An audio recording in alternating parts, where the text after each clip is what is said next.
In a kingdom where power is everything, behind the golden walls of the castle, a Machiavellian scheme is made and put into practice. But what happens in the end? No one expected. Let's go to our incredible story today.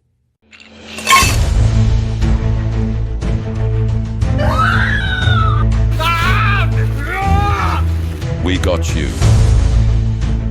The castle stood tall against the darkened sky, its spires piercing the heavens like silent witnesses to the treacheries within. Behind the stone walls, Queen Isolde harbored a storm of resentment, her heart a cauldron of bitterness.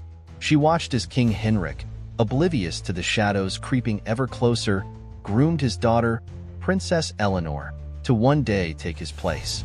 Poisoning stories were whispered in the corridors, old legends of rulers who fell to unseen hands.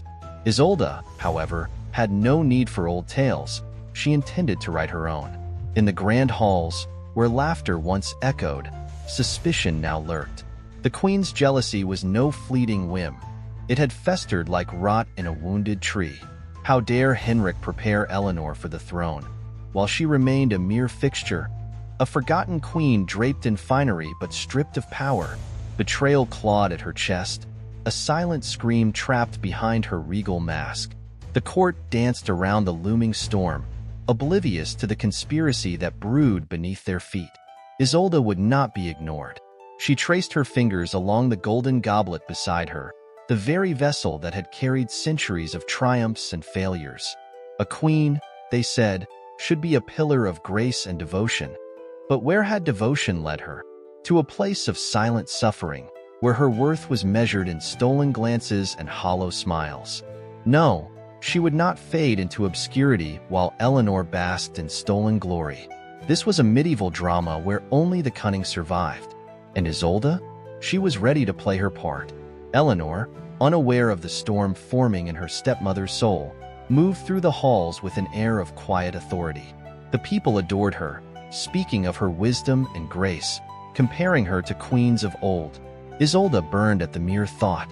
She had been young once, a bright light in a world of men who whispered sweet nothings while plotting in the dark. But now, she was no longer a naive girl. She had learned the art of patience, the slow poison of waiting. And now, the waiting was over. Late at night, when the castle was hushed in slumber, Isolde stood by the balcony, watching the kingdom she would soon rule alone.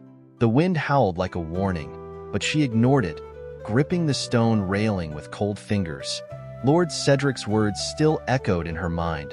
"Power is never given, my queen. It is taken." A slow, wicked smile curled on her lips. The plan was already in motion. It was only a matter of time before King Henrik took his final breath. The stars blinked down at her, indifferent to the betrayal about to unfold. The night carried secrets, and Isolde whispered hers to the wind. The court would never suspect a thing. After all, who would dare question the grieving queen when her husband fell ill? No one would see it coming, not even him. If you like emotional medieval stories, you can help us by subscribing, activating the bell, and leaving your like. Comment what touched you most in this story. The air inside the royal chambers was thick with secrecy, the kind that wrapped itself around the unwary like a serpent preparing to strike. Queen Isolde sat across from Lord Cedric, her closest confidant, and her most dangerous ally. The candlelight flickered between them, casting elongated shadows that danced across the stone walls, as if they too conspired in the dark. Poisoning stories were often whispered among servants, tales of rulers who met their end through a single, tainted sip. Tonight, Isolde would ensure that King Henrik became one of those stories. Cedric reached into the folds of his cloak and produced a small vial, its contents darker than midnight. "A single drop," he murmured, rolling the glass between his fingers. Swift, silent, no cure. The queen's lips curled into a smirk. There was something poetic about ending Henrik's reign in the very hall where he had dismissed her time and time again. The irony was delicious. A grand banquet, a toast to his health, and in a matter of moments, he would be nothing more than a cautionary tale. A victim of betrayal, just as she had been for years. She traced the rim of her goblet with a single finger, envisioning the moment. The entire court would gather, their laughter ringing through the vaulted ceilings. unaware that a conspiracy was unfolding right before their eyes. The medieval drama would reach its climax with a goblet raised high, a drink swallowed deep, and a kingdom thrown into chaos. Eleanor would grieve, the nobles would scramble, and Isolde would remain the devoted widow, until the throne was hers to claim. As the night deepened, Isolde and Cedric rehearsed every detail. The poison would be laced into the king's wine moments before the first toast. She would serve it herself, ensuring no mistakes. Timing was everything. If done right, no one would suspect a thing. If done wrong, she pushed the thought away. There would be no mistakes. The plan was perfect. The only thing left to do was wait. The morning sun rose over the kingdom, oblivious to the treachery brewing beneath its golden gaze. The castle bustled with preparations for the feast. Cooks hurrying to prepare lavish dishes, servants polishing silverware, guards standing at attention, none the wiser. Isolde moved through it all with calculated grace, the mask of an obedient queen firmly in place. Tonight, history would be rewritten. As the banquet hall filled with the noble elite, Isolde cast a final glance at Lord Cedric. A slight nod, the signal. The vial of poison, hidden beneath the folds of her sleeve, felt like a heartbeat against her skin. The time had come. With steady hands, she reached for the goblet. The grand banquet unfolded in a spectacle of gold and crimson, the air thick with roasted meats, spiced wines, and the murmur of nobility exchanging hollow pleasantries. Queen Isolde moved with an elegance that masked the storm within her. Every step, every glance was calculated, her fingers tightening subtly around the goblet meant for the king. The weight of destiny pressed against her, yet she did not falter. This was her moment. A single sip, and Henrik would be reduced to nothing more than a tragic memory. A tale of betrayal whispered through the ages. As the king laughed, unaware of the conspiracy unraveling beside him, Princess Eleanor rose unexpectedly, lifting her own goblet high. "To my father," she declared, her voice carrying through the vast hall. "May his reign be long and his wisdom guide us for years to come." The nobles cheered, their goblets clinking together in celebration. Isolde's breath hitched. This was not part of the plan. The sudden movement, the shifting of hands, her fingers grazed the wrong cup. A second of hesitation, a fatal second. The goblet in her grasp was no longer the king's, but her own. She did not notice. How could she? The moment called for effortless grace, for a queen's unwavering poise. So she lifted it high, her lips curling into a victorious smile as she drank deeply. The poison slipped past her tongue like an old lover's whisper, unnoticed in the warmth of the wine. And then, it began. The first sign was subtle, a tightness in her throat, a slow burn crawling down her spine. A trick of the mind, she told herself. But then her fingers trembled, her breath came in ragged gasps, and horror dawned in her wide, unblinking eyes. The goblet slipped from her grasp, crashing onto the marble floor, the ruby liquid spreading like spilled blood. Whispers turned to gasps. The court watched in stunned silence as the queen staggered, her body betraying her in front of them all. She clutched at the table, desperate, as pain coiled its way through her veins. Lord Cedric's gaze met hers across the hall, his face draining of color. He knew. They both knew. Poisoning stories often spoke of the treacherous act itself, but never of the cruel twist of fate that could turn a hunter into prey. Isolde had written her own legend, and now she was trapped in it. As her vision blurred, her knees buckled. The laughter of the court faded into a distant hum, replaced by the frantic beating of her own heart. This was not how it was meant to end. Not like this. Not in front of them. Yet, even as the darkness pulled her under, she knew the worst was yet to come. A hush fell over the grand hall as Queen Isolde collapsed, her regal composure shattered in an instant. Gasps rippled through the gathering, nobles rising from their seats, hands covering their mouths in disbelief. The air thickened with uncertainty, a silent dread creeping into the spaces where laughter had once thrived.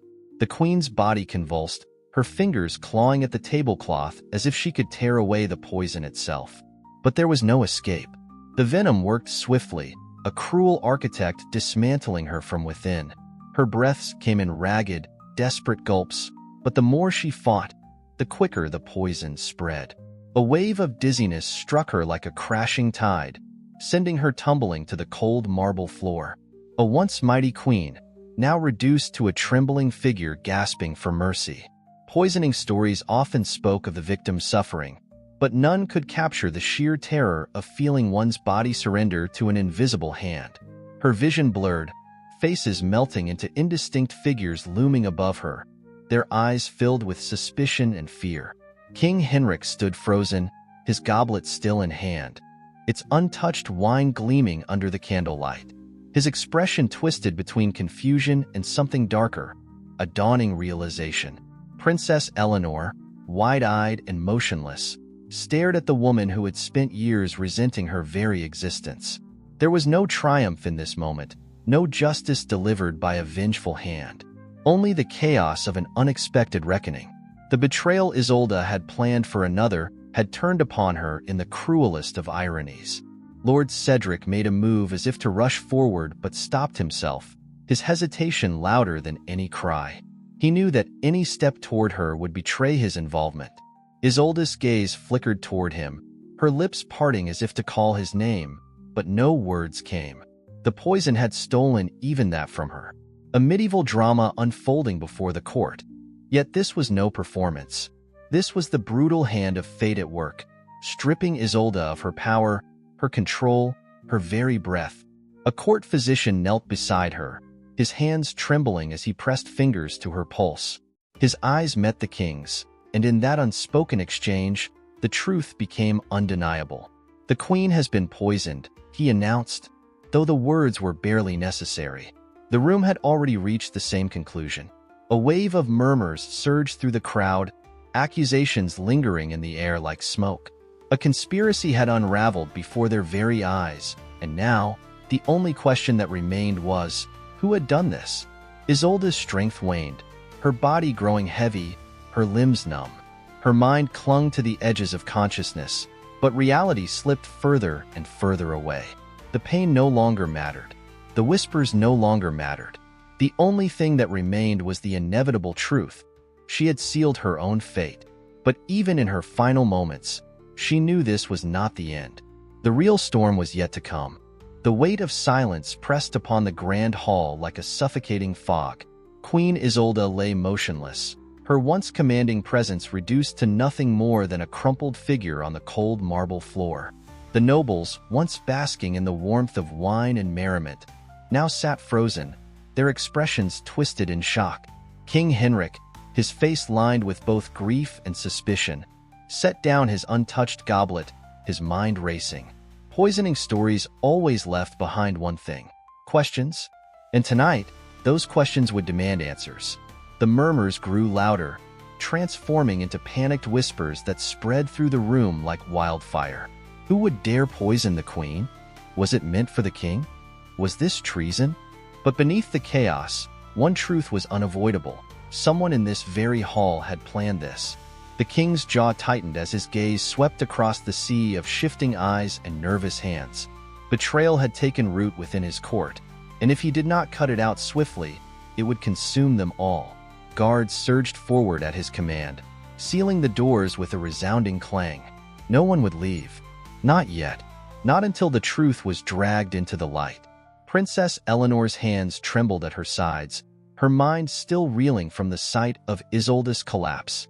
The queen had despised her, had sought to erase her very existence. But was this truly justice? Or was it merely another cruel twist of fate in the endless medieval drama they were all forced to play? Then, like a shadow dragged into the sun, the unspoken truth began to take shape. Lord Cedric stood rigid, his usual poise cracking at the edges. His silence was too heavy, too deliberate. The nobles noticed. The guards noticed. And worst of all, King Henrik noticed. "Step forward," the king commanded, his voice sharp as a blade. Cedric hesitated for only a fraction of a second, but in that instant, his fate was sealed. The guards seized him, and as their hands closed around his arms, the weight of his betrayal sank into him like a stone in deep water. The nobles recoiled, their whispers shifting into accusations. conspiracy, treason, murder. The king's fury burned like a firestorm. This was not a simple mistake, not a moment of misjudgment. This was a calculated betrayal. And Cedric was no longer a nobleman. He was a traitor. The tension in the hall thickened, a powder keg ready to explode. But this was not the end. Not yet. Because for every crime, there must be justice. And for every betrayal, there must be reckoning.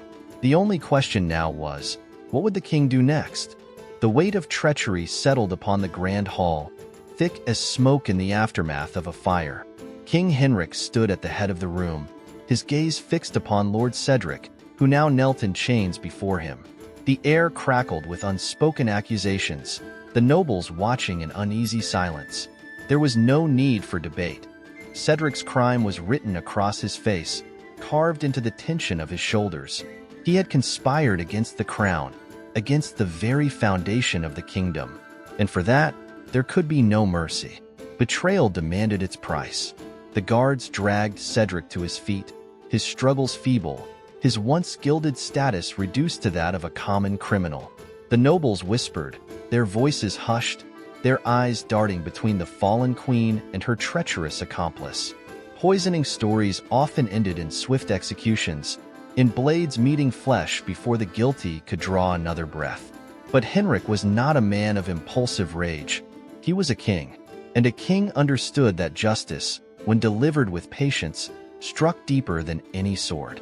The court awaited his verdict. Would it be the gallows? A public execution to serve as a warning to those who might dare follow in Isolde's footsteps?